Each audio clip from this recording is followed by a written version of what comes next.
ఈ కొమ్మల్లో ఆ కోయిల పాటలు పాడాలి.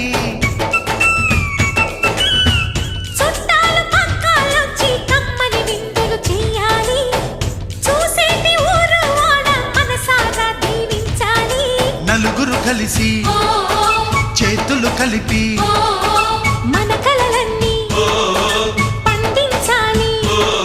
ఒక చోట పుట్టని కోడళ్ళు అయ్యారు అమ్మకే కూతుళ్ళు. త్వరలోని ముద్దుగా పుడతారు ఈ తాత పోలికల మనవళ్ళు. ఈ సంతోషాలు సరదాలే మా పండుగలు.